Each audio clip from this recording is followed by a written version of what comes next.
Bonjour à tous et bienvenue à Michael. Aujourd'hui, on va faire donc une petite vidéo pour savoir ce que tu fais dans la vie et quel métier tu exerces. Donc, je vais te laisser te présenter et puis après, on passera à quelques petites questions. Merci. Merci en tout cas pour l'invitation, ça me fait super plaisir. Donc moi, c'est Michael Marcaille, j'ai 33 ans et actuellement, je suis gérant du Misto à Miramas avec mon frère depuis maintenant 3 ans. Alors le Misto, c'est un restaurant, plus particulièrement crêperie glacier. Voilà, on a une activité très saisonnière à Miramas-le-Vieux. Je ne sais pas si tu connais. C'est un lieu absolument incroyable qui surplombe la baie de l'Étang de Berre. Donc on a une énorme activité l'été. On va jusqu'à 500, 700 clients par jour et on gère une petite équipe d'une vingtaine, voire une trentaine l'été au plus fort de la saison. Et là, Voilà. avec ce qu'Emmanuel Macron nous a, enfin, depuis que Ouais. Emmanuel Macron nous a parlé, c'est un peu compliqué, non, pour Alors vous? en ce moment, c'est un petit peu compliqué, mais on prépare la saison, on prépare le post-Covid parce que ça va être compliqué. Tout le monde va sortir au même moment. Il va falloir faire un gros travail avec les fournisseurs. On anticipe des ruptures, etc. Donc il y a énormément de travail en amont pour pouvoir préparer au mieux les réouvertures. Et en parallèle de ça, on a aussi un kiosque à hot dog au village de Marque, MacArthur Glen Provence, qui tourne très très bien aussi. On fait des hot dogs, glace artisanale, etc. Donc, très grosse activité aussi. Et on est en phase de se développer petit à petit sur de nouveaux points de vente. Donc, il y a du boulot, même en temps de confinement. Bon, c'est sympa, au moins ça bouge quand même et ça fait Ouais, plaisir. On va passer sur, ta vie étudiante lorsque tu étais à oui. Kedge. Pourquoi est-ce que tu as choisi d'y aller et surtout, est-ce que tu as choisi d'y aller à Kedge? Alors, bien sûr, j'ai choisi d'aller à Kedge. Alors, j'ai un parcours scolaire un petit peu atypique. J'ai fait un DUT, j'ai fait la fac. Et je voulais un petit peu compléter mon cursus avec une école de commerce. Donc, à la base, c'était ça l'idée. Kedge, pour moi, c'était parfait parce que déjà, la localisation. Quand on est sudiste, on aime rester dans le sud et c'est pas une honte. On a vraiment une région magnifique, donc autant en profiter si on peut y être. Kedge aussi bénéficie un peu d'une aura. Je ne sais pas comment expliquer, mais l'aspect convivial de l'école, l'aspect un petit peu différent aussi. Chaque personne, enfin, c'est une école où vraiment la créativité, etc., est vachement mise en avant. La personnalité aussi de l'école, peut-être le fait que ce soit voilà, une école très régionale, ça faisait partie de mes choix. Et donc, je suis rentré à Kedge sur le parcours MSc Management de Finances d'entreprise, Mmh. un parcours rapide, donc sur une année. Et moi, j'avais vraiment envie, en tout cas, d'intégrer cette école. OK. Voilà. Est-ce que, tu peux me dire quel genre d'élève tu étais? Plutôt studieux, plutôt fêtard? Ouais. Alors, quand j'ai intégré Kedge, j'ai fait un pré-étudiant. Donc, c'est D'accord. important. Parce que Mmh. quand on fait un pré étudiant, on sait qu'il ne faut pas se louper. Et du coup, ouais, j'ai quand même pas mal bossé, j'étais assez studieux. Le parcours MSc Finance est aussi très, très chargé. On avait des journées de 8 heures à 20 heures, plus des travaux à faire chez soi le soir. Donc, ça formate un petit peu notre façon de travailler, notre cerveau, etc. Donc, c'est vraiment que du plus. Mais c'était un parcours très intense, ce qui laissait pas beaucoup de temps pour faire un petit peu la fête, quoi. Donc, ouais, je dirais plutôt studieux. Est-ce que tu faisais partie d'une association?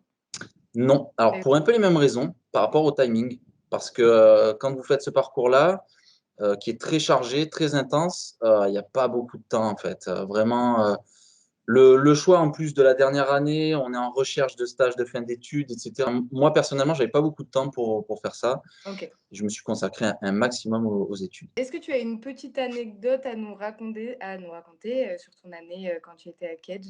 Ouais. Moi, ce qui m'a vraiment, vraiment marqué, je dirais que c'est la remise des diplômes, qui OK. était dans un cirque à Paris et c'était ouais, j'en ai un super souvenir, une soirée vraiment à la hauteur de l'image de l'école. Ouais, c'est un des événements qui m'a le plus marqué. Ça Sympa. marque aussi la concrétisation un petit peu d'une année chargée, et cetera. Donc, voilà, dans ce lieu qui était, incroyable, tout ça fait que cette énergie, à la fin, partie des moments que j'ai le plus qui m'a le plus marqué. On espère avoir la même chose. Ouais, pas de Hem, raison.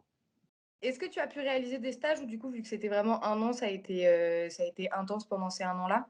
Alors, il y a un an très intense et après un stage de fin d'études. D'accord. Donc moi, mon stage de fin d'études, je l'ai fait chez Butagaz en qualité de business analyst. Donc, OK. j'ai postulé dans, voilà, comme on le fait en fin d'études, dans des tonnes et des tonnes d'entreprises. Et j'ai eu la chance d'intégrer cette entreprise qui était très, très, très bien, très, très accueillante, etc. Donc, j'étais sur le poste business analyst, c'est-à-dire tout ce qui est gestion de coûts de production, etc. Métier qui se rapproche beaucoup du contrôle de gestion. OK, Voilà. d'accord. Et si tu devais revivre tes années à Kedge, est-ce que tu changerais quelque chose ou tu laisserais comme c'est? Ouais, peut-être que je lâcherai un petit peu le pied sur la partie études pour essayer de faire un petit peu plus de, comment dire, d'activités autres avec d'autres étudiants, etc. Bon, après, là, c'était le timing qui pouvait pas trop le permettre, mais cette école permet énormément, au-delà purement de l'étude scolaire et théorique, de faire beaucoup d'activités et je pense que ça forge beaucoup les gens et il faut surtout pas hésiter à le faire. On va parler de tout ce qui est réseau à Kedge. Est-ce que tu es encore en contact avec certains Kedgers? Oui, il y en a certains avec qui j'ai toujours un très très bon contact, qui sont des amis, et ça, c'est le plus important. Une vie étudiante, une vie scolaire, bon, on a des aspects très théoriques, on fait ses devoirs, machin, on cherche un stage, mais les liens qu'on rencontre et qu'on noue, c'est des choses qu'on garde à vie et c'est des choses qui nous forgent en tant que personne. Donc ouais, j'ai gardé le lien avec certaines personnes. Je les contacte pas forcément dans mon parcours professionnel. C'est toujours intéressant aussi de savoir un peu ce que font les autres parce que c'est Mmh. inspirant, ça nous permet de réfléchir, de se dire voilà, il y a telle voie qui est intéressante, il y a des choses qu'on n'y pense même pas. Aussi, le fait d'être passé à Catch, on rencontre des gens qui ont des profils et des parcours tellement différents. Ouais, c'est inspirant, donc on garde le lien et c'est hyper intéressant et important. Du coup, il y a quand même ce petit sentiment d'appartenance à Kedge qui reste malgré les Ouais, ouais, ouais. qui Moi, sont après les études à Kedge, j'ai continué à faire quelques activités. J'ai été un peu jury d'accord. pour les parcours grande école, pour les entretiens. Et c'est rigolo aussi de passer de l'autre côté. On voit les choses différemment. On se dit, ah, quand j'étais étudiant, j'aurais dû faire ça, etc. Et après, quand j'étais au Crédit Agricole, je participais beaucoup au forum de recrutement aussi sur le campus de Marseille. Je recrutais des potentiels collaborateurs du Crédit Agricole. Et franchement, c'est hyper intéressant de voir certaines choses. C'est assez rigolo. Ouais, ça doit être sympa. J'aurais bien aimé être à ta place au lieu d'être à la mienne quand Ouais, je faisais ouais, ouais. ça.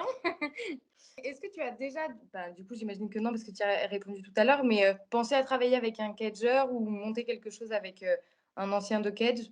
Non, alors par rapport à mon parcours, j'en ai pas eu forcément besoin ou voilà, il n'y a pas eu de connexion sur ce point-là.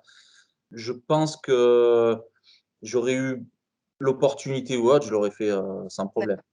Ça Et noue des liens en fait, donc vraiment, on connaît un petit peu la personnalité des gens, etc. Et quand on monte quelque chose ou qu'on travaille, il faut être avec les bonnes personnes avec qui on s'entend, donc ça aurait été un plus. est-ce que tu pourrais conseiller aujourd'hui quelque chose de particulier aux étudiants de Kedge par rapport à leur parcours professionnel? Ouais. Moi, ce que je leur conseille beaucoup, c'est de l'humilité lorsqu'on a le diplôme. Donc là, je parle vraiment à la fin du cursus. Quand on a le diplôme, c'est un peu comme avoir le permis de conduire. Vous avez fait le permis, vous pouvez aller dans la vie active, mais c'est à partir de là que ça commence. Donc, une fois qu'on est sorti de l'école, tout le reste à apprendre. Voilà. C'est-à-dire OK. que souvent, on se dit, bon, on est à l'école, c'est bon, j'ai le bon bagage, etc. Ça va être facile après. Au contraire, c'est à partir de là que tout va commencer. Donc, si j'avais un vrai conseil, profitez au maximum de vos années étudiantes parce que finalement, c'est les plus faciles. Et c'est après que ça commence un petit peu à monter en capacité, à voir un petit peu qui est à l'aise d'un point de vue social, d'un point de vue professionnel, purement en compétences, etc., etc. Donc, ouais, il faut profiter un max. Il faut nouer des liens qui peuvent être des liens à vie, des amitiés, etc. Et surtout faire preuve d'humilité en se disant à chaque fois, bah, j'ai des choses à apprendre, j'ai des choses à apprendre, j'ai des choses à... Voilà. Merci. Et par rapport du coup à ton activité professionnelle aujourd'hui, déjà comment tu as vécu le passage de la vie professionnelle, enfin de la vie étudiante à la vie professionnelle du coup? Un peu stressant, parce que quand Mmh. vous avez fini vos études, il faut trouver un boulot assez rapidement, sinon bah, ça sert à rien, quoi, entre guillemets. Moi, j'ai fait donc mon stage d'études en tant que business analyst chez Butagaz. Après ça, je suis resté 2 mois en Mmh. CDD. Bon, après, il n'y avait pas de poste à pourvoir, donc j'ai cherché. Et j'ai eu la chance, juste après, d'intégrer le Crédit Agricole sur des cursus qu'ils appelaient jeunes talents à l'époque. Donc, c'est-à-dire qu'il y avait certaines personnes qui étaient recrutées pour avoir des parcours un peu atypiques, un peu plus proches de la direction, etc. J'ai eu la chance de pouvoir intégrer ce parcours. Donc, le déclic a été assez rapide quand même, hein. Moi, j'ai Ouais. trouvé du boulot. Enfin, j'ai pas eu de période creuse. J'ai tout le OK. temps travaillé, quoi. D'ailleurs, le fait d'être passé à Kedge, etc., m'a permis un petit peu aussi de sortir du lot sur certains profils. OK. Donc Donc, l'avantage d'avoir écrit Kate sur son CV? ouais, ça fait partie des gros plus de l'école aussi, hein. Ça a de la notoriété, un certain aura sur le CV, donc ça Mmh. fait avancer. Après, quand j'ai intégré le Crédit Agricole, je suis resté 7 ans. OK. J'ai fait deux missions principales, on va dire. La première, c'était en tant que chargé d'études assurance, c'est-à-dire que je travaillais les dossiers de direction, des dossiers stratégiques sur à la fois la partie commerciale, le prix des assurances, etc., la partie organisationnelle, combien de personnes il faut pour traiter telle chose, etc., du contrôle de gestion. Enfin, j'avais quand même un panel d'activités assez intéressantes. Et c'était une chance énorme quand on sort des études d'avoir des choses aussi intéressantes à faire. Ça a duré à peu près 5 ans. Mmh. Et après, j'avais envie, moi, depuis tout petit, manager des gens, inspirer un petit peu. Donc, j'ai postulé en interne à des postes de manager back-office D'accord. sur des petites unités. Et donc, j'ai intégré pendant 2 ans un poste de manager back-office sur la partie gestion de la base client. Moi, j'ai toujours voulu deux choses depuis tout petit. C'était, bon, j'ai dit manager, mais surtout entreprendre. Mais dans quoi? J'avais pas trop d'idées à ce moment-là. Et je voulais aussi faire plaisir aux gens. Voilà, c'était un truc, ces deux choses, si ça pouvait coller, c'était parfait pour moi. Donc, pendant longtemps, en parallèle de mon activité professionnelle, j'essayais de me chercher un peu à trouver une activité d'entrepreneuriat à faire. Du coup, j'ai lancé une petite start-up en 2018 à peu près D'accord. de produits à base d'insectes comestibles. Donc, je faisais ça OK. avec un Thaïlandais. C'est très compliqué. Bon, je rentre pas non plus dans les détails, mais c'est un marché qui est soumis à une grosse réglementation et la Mmh. réglementation nous interdit à vendre des produits à base d'insectes comestibles. Mais une expérience incroyable. Donc, j'ai toujours voulu, moi, c'était entreprendre. Entreprendre, c'était dans ma tête. Donc, quand vous voulez entreprendre, soit vous avez une idée de génie et vous dites, allez, je me lance là-dedans, soit vous répondez à un besoin courant, et l'alimentation, la restauration, c'est un besoin courant, on va dire. Donc, à un moment donné, sur mon parcours professionnel, je commençais un petit peu à saturer au bout de 7 ans au Crédit Agricole. Mmh. J'avais envie de plus, j'avais envie de partir moi-même. Du coup, j'ai eu l'opportunité de racheter cette crêperie que je connaissais en tant que client et en tant qu'ancien saisonnier. D'accord. Et avec mon frère, on a tout lâché, mais vraiment tout, pour se donner à fond dans cette activité. Et il faut être à 2000% pour tenir quelque chose comme ça. Est-ce que tu te souviens de ce que tu as fait de ton premier salaire? Alors, à mon premier salaire, moi, c'est assez basique, hein, je me suis acheté de quoi m'équiper pour mon appartement et puis, Mmh. bien sûr, j'ai fêté ça. Est-ce que tu es épanoui dans ton activité actuelle? Alors complètement. J'aurais pas dit ça il y a 5 ans quand j'étais, sur une activité, au Crédit Agricole qui me convenait un peu moins. Mais à aujourd'hui, je fais un métier qui me prend H24 de mon temps, qui est ultra compliqué, mais que j'adore. Et pour rien au monde, je changerais ce que je fais. Mais vraiment, au quotidien, au début, c'est difficile. Au début, avec mon frère, on faisait une centaine d'heures par semaine. Enfin, ça fait 3 fois 35 heures à peu près. Mmh.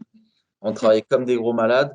Là, au stade où on en est de notre développement, on commence un petit peu à se développer sur d'autres points de vente et on traite de milliards de sujets, que ce soit du management, de la gestion des ressources humaines, de la compta, du marketing, de la gestion de stock.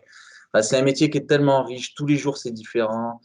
Et puis ça fait partie des rares métiers où on donne du plaisir aux gens.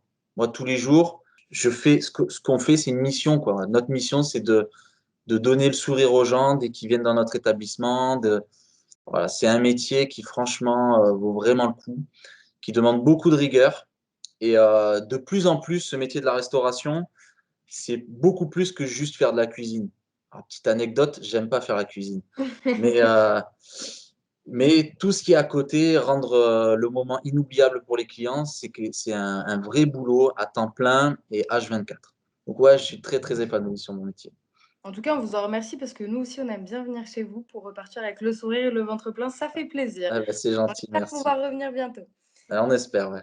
En tout cas, merci beaucoup, Ben, Michael. merci à toi, Plein de courage et plein de réussite pour la c'est suite. gentil, merci. Et puis, Merci.